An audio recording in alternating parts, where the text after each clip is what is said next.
ভাই রে ভাই, খুলনায় এত পরিমাণ রোদ যে ডিম ভাজি হয়ে যাচ্ছে। আসসালামু আলাইকুম এভরিওয়ান, আমি মিরাজ আর চলে আসলাম খুলনায় রোদের তাপে ডিম ভাজি করার ট্রেন্ড নিয়ে। ভাই রে ভাই, কি বলবো, এত পরিমাণ রোদ, আসলে আমি নিজেই সিদ্ধ হয়ে যাচ্ছি, ডিম তো বাদ দিলাম। তো শুরু করি খুলনার ট্রেন্ড রোদের তাপে ডিম ভাজি করা। তো আমি 20 মিনিট কড়িটাকে রোদে রেখে দিছিলাম। তারপরে যখন তেল দিচ্ছি, তেল দিয়ে আরও 20 মিনিট আমি রোদে রেখে দিব। তেলটাকে আমি খুন্তি দিয়ে নেড়ে করে চারিপাশে লাগাই দিই যাতে তেলটা পাতলা হয়ে যায়। তো খুলনায় আজকে তাপমাত্রা চলছে 41 সেলসিয়াস। আর এই 41 সেলসিয়াসে ডিম তো বাদ দিলাম ভাই, গরুর মাংস দিলে তাও ভুনা হয়ে যাবে। তো তেলটাকে অনেকক্ষণ রোদে দেওয়ার পর এই যে এখন ডিমটা ছেড়ে দিব তেলের ভিতর, দেখি কি হয়। আসলে কি রোদের তাপে ডিম ভাজি হবে নাকি এতদিন যা দেখে আসছে সব ভুয়া নিউজ? ও মাই গড, গাইস গাইস দেখেন, ডিম কিন্তু প্রায় ভাজি হয়ে গেছে।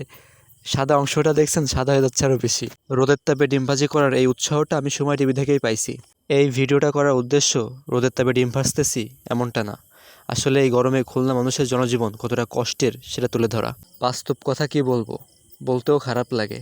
এই যে রোদ, এই রোদের ভিতর আমাদের অনেক বাবা আছে যারা রিক্সা চালায়, দিনমজুর, অনেক পরিশ্রম করে, এই রোদে হাড় ভাঙার পরিশ্রম করে। তাদের কি কষ্ট হয়, কত কষ্ট হয়। আমরা ছেলে হয়েও তাদের এই কষ্টটা বুঝি না। আমরা ছেলেরা বাবাদের কাছে অনেক আবদার করি, আর এই বাবাদের সে আবদার পূরণ করতে কত পরিশ্রম করা লাগে। আর এখন যে রোদ, এই রোদে পরিশ্রম করতে গেলে তারা কি আসলে থাকবে? তারাও তো মানুষ। বাবারা যেমন ছেলেদের বোঝে, ছেলেদেরও উচিত বাবাদেরকে বোঝা। আমরা এমন কোনো আবদার না করি যেটা আমার বাবার সাধ্যের বাইরে। আমাদের মা, তারাও কত পরিশ্রম করে রোদের ভিতর, সারাদিন রোদের ভিতর কাপড় কাচে, থালবাটি ধোয়, বাড়ির কাজ করে, এমনকি এই রোদের ভিতর সোলার আগুনও তাদের কাছে হার মেনে যায়। হ্যালো গাইস, হ্যালো গাইস, এদিকে কিন্তু আমার ডিম প্রায় হয়ে গেছে। রোদের তাপেও যে ডিম ভাজি করা যায় এটাকে আমি বিশ্বাস করতাম না। আর এই যে এখন গাম পেলাচ্ছি আর ডিম ভাজতেছি, এখন আমার বিশেষ হচ্ছে যে আসলে সম্ভব। প্রায় হয়ে আইছে আর আমি চিনতে আছি কখন হবে আর কখন খাবো।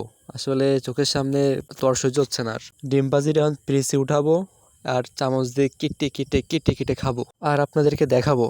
আর হ্যাঁ, কেউ আবার নাল ফেলে না দেখে দেখে। আর হ্যাঁ, এবারে কি আপনাদের বিশেষ হলো যে আসলে সম্ভব রোদের তাপে ডিম ভাজি করা?